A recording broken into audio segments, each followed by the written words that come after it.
Comment retrouver son autonomie alimentaire? Aujourd'hui, on va regarder deux paliers principaux, soit l'eau et la nourriture. On va faire un petit bilan ensemble pour voir où est-ce que tu en es au niveau de ton autonomie, ton indépendance alimentaire. Tout de suite après ça!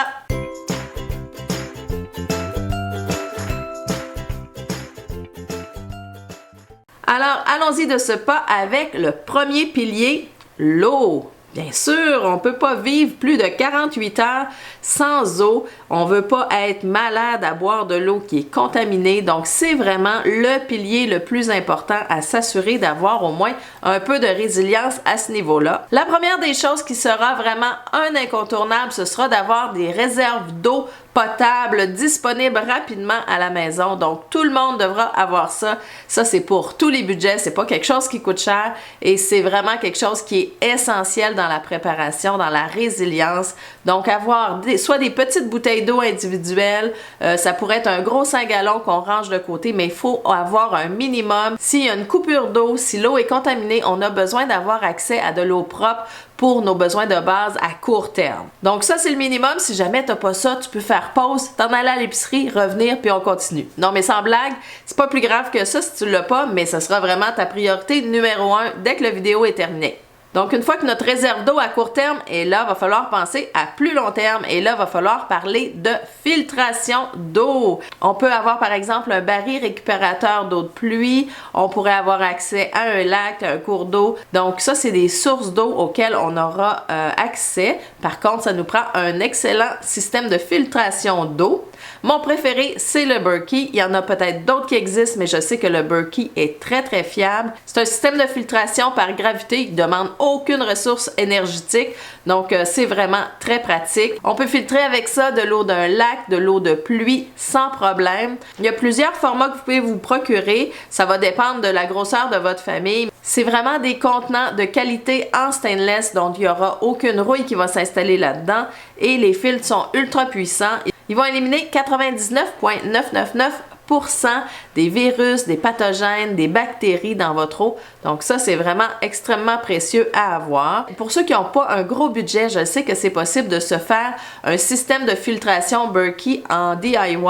Donc les gens utilisent des chaudières en plastique de grade alimentaire, évidemment. Donc vous avez beaucoup de vidéos sur le sujet et ils vont acheter simplement les filtres Berkey puis ils vont réussir à le faire à moindre coût. Donc ça peut être une solution intéressante. Et si vous avez les sous, un Berkey, c'est vraiment très intéressant. Que vous l'utilisiez ou pas au quotidien, c'est pas grave. Juste le principe de l'avoir, ça assure vraiment une belle résilience puis une belle autonomie en cas de situation critique. Alors, passons maintenant au deuxième pilier qui est l'alimentation.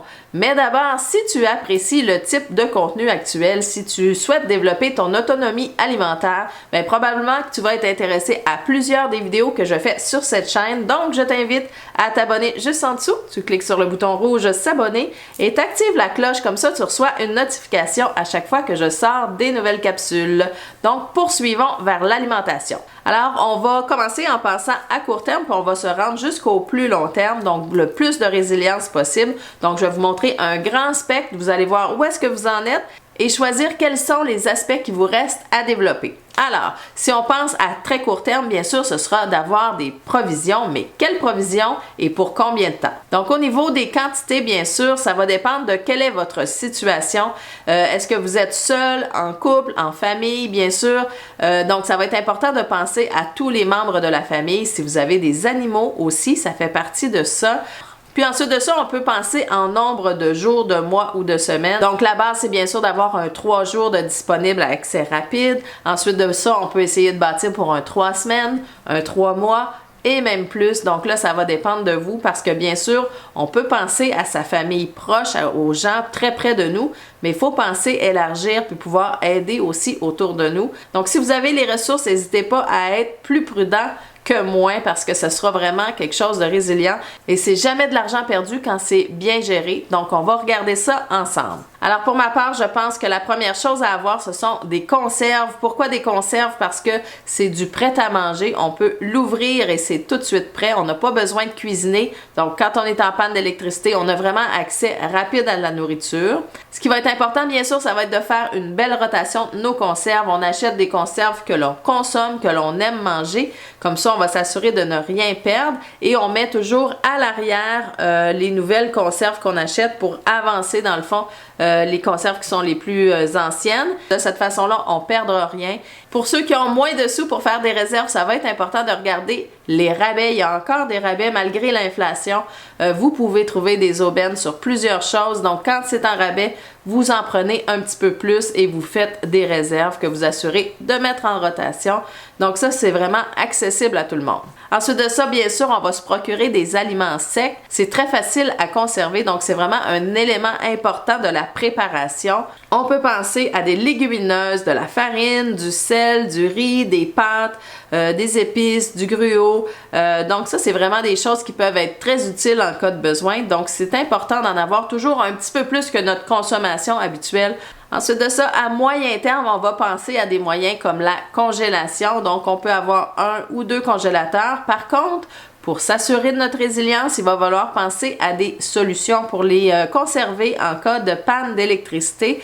De notre côté, on a 2 génératrices pour être résilient. On a une génératrice bimodale qui utilise à la fois l'essence ou le propane. Donc ça, c'est vraiment intéressant d'avoir 2 possibilités. Et on a aussi une génératrice solaire. Donc ce sont des kits de génératrices tout en un qui sont vraiment intéressants pour être résilients. C'est beaucoup moins puissant qu'une génératrice au gaz, mais par contre, ça a d'autres avantages. C'est beaucoup plus résilient sur le long terme.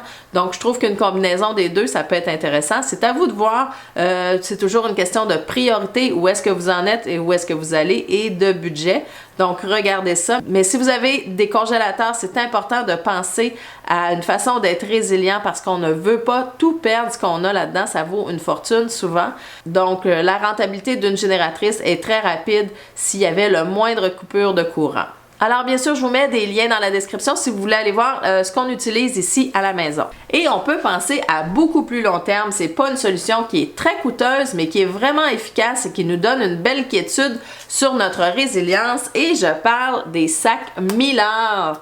Donc ce sont des sacs qui sont bien sûr imperméables, qui empêchent l'humidité ou la lumière de rentrer. Donc on peut conserver des aliments là-dedans jusqu'à 25 ans. C'est vraiment très efficace.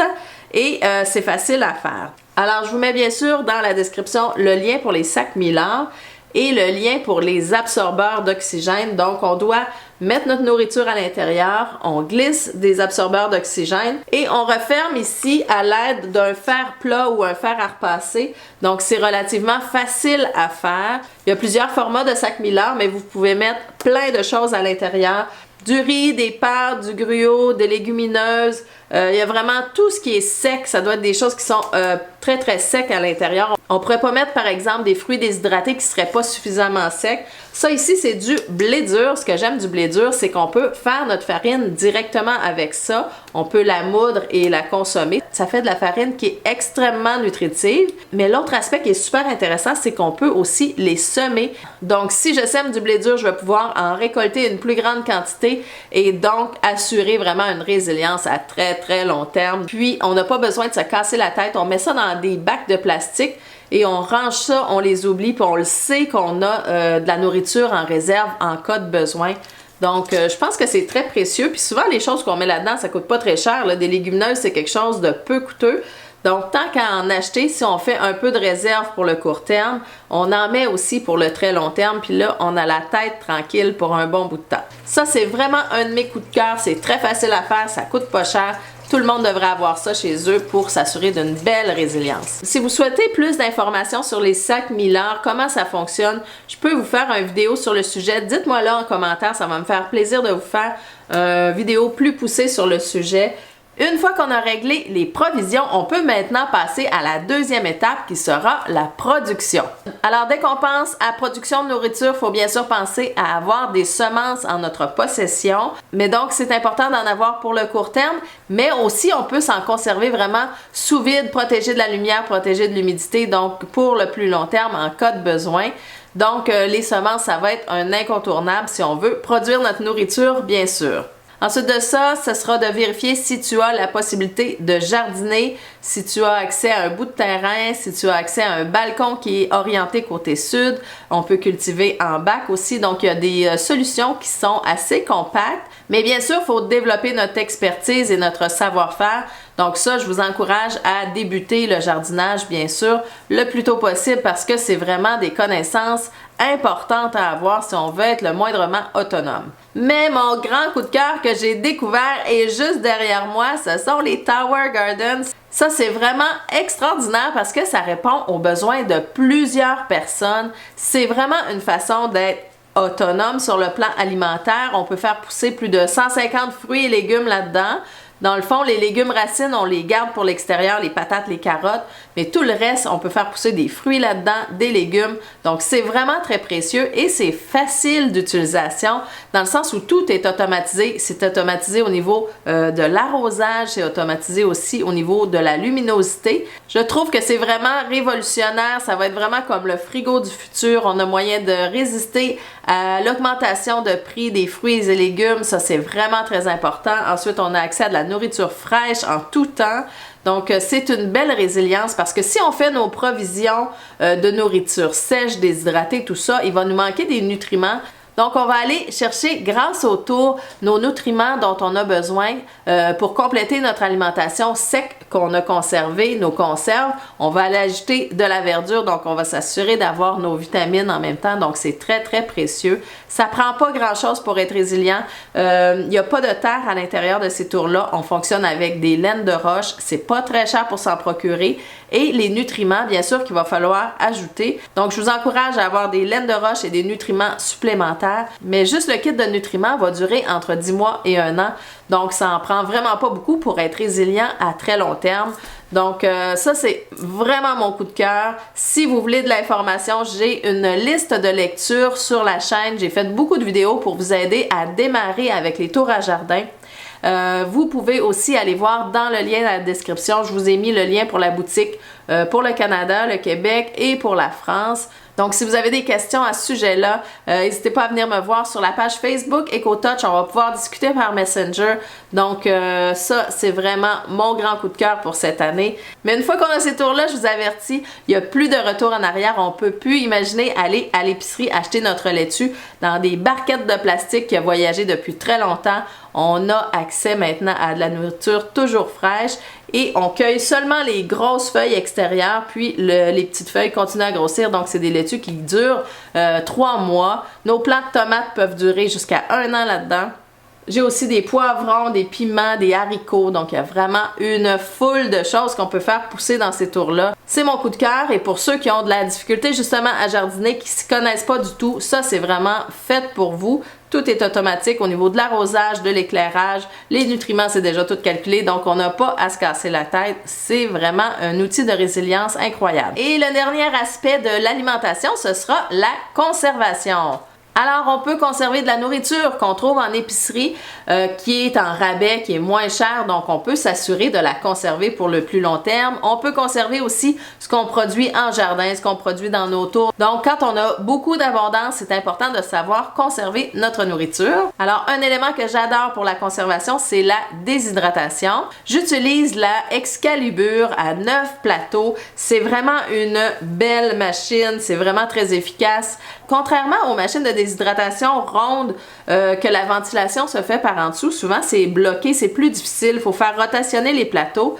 Dans le cas de l'Excalibur, la déshydratation se produit par l'arrière, donc tous les plateaux ont accès à une déshydratation égale et c'est vraiment de la très très bonne qualité, c'est très durable. Donc la compagnie Excalibur a vraiment fait ses preuves, je vous mettrai des liens encore une fois dans la description, mais on peut faire vraiment plein de choses avec ça. J'ai toujours des champignons de déshydrater, des oignons, des céleris, des carottes, donc ça c'est toujours des éléments de base que je conserve.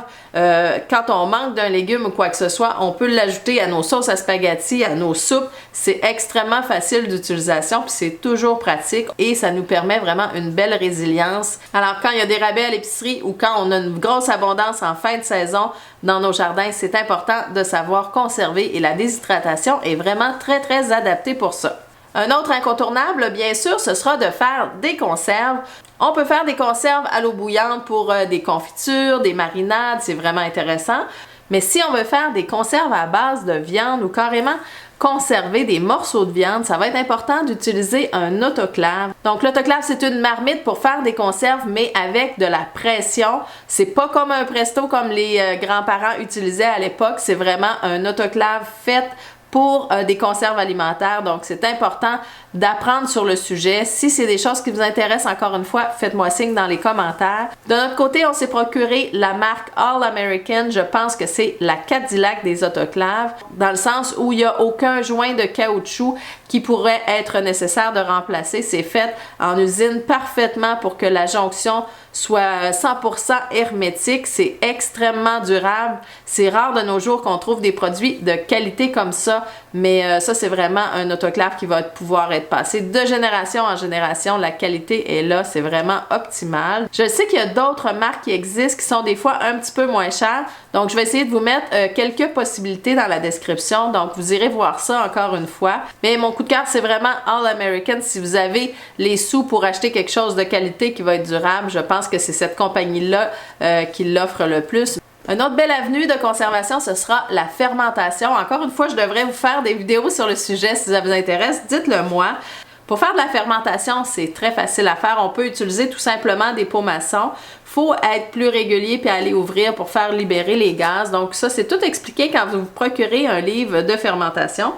Personnellement, je me suis procuré ces petits kits de fermentation, donc je vais vous le montrer de plus près. Ce sont bien sûr des pots maçons assez standards, mais ça ici, c'est une petite valve qui permet, qu'il y a un petit trou ici qui permet de laisser sortir les gaz lors de la fermentation. Donc ça, c'est super le fun à avoir. C'est moins compliqué, on n'a pas besoin d'aller voir autant, de surveiller notre fermentation.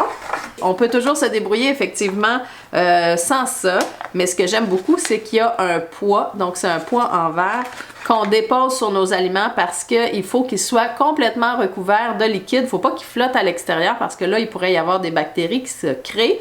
Donc, si on veut une fermentation avec juste des bons éléments, on doit mettre un poids sur notre fermentation. Je vous ferai des vidéos, j'ai plein de choses à faire.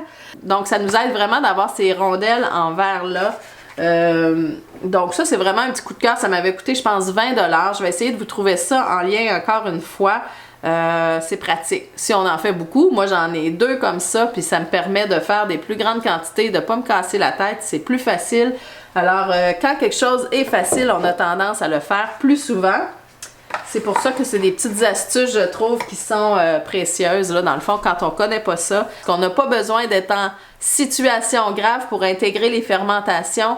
C'est quelque chose qui est tellement positif pour notre corps. Alors, je vous encourage à expérimenter ça. Alors, ça fait le tour pour nos 2 éléments principaux, qui est l'eau et l'alimentation, mais j'aimerais ajouter un 3e élément que je trouve vraiment important, et ce sont les connaissances.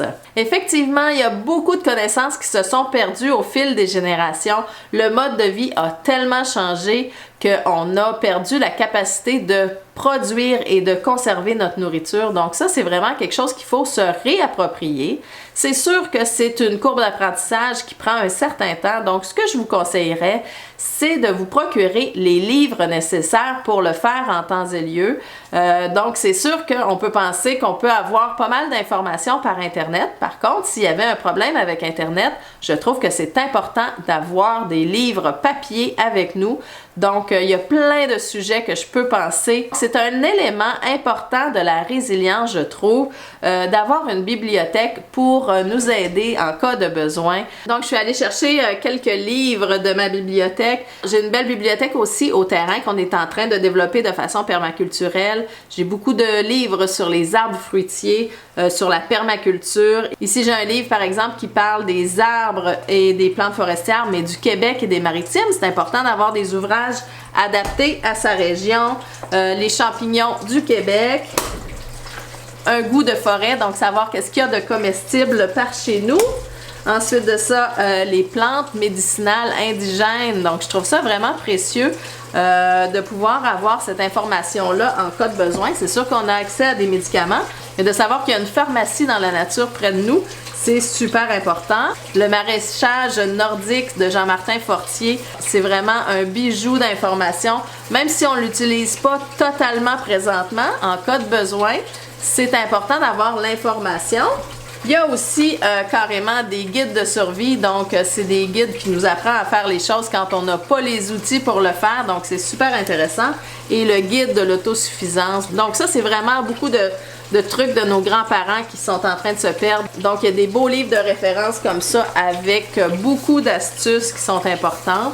Et vous pouvez penser à des livres sur la fermentation, sur les conserves, sur la déshydratation, sur le jardinage. Donc, tous les sujets qu'on a abordés depuis tout à l'heure, il y a des livres sur le sujet. Donc, je pense que c'est super important d'avoir des ressources papier en cas de besoin à ce niveau-là. Donc, je vous invite vraiment à commencer à expérimenter, à s'approprier des nouvelles façons de faire, mais bien sûr, avoir une bibliothèque bien garnie d'outils de référence, c'est un essentiel.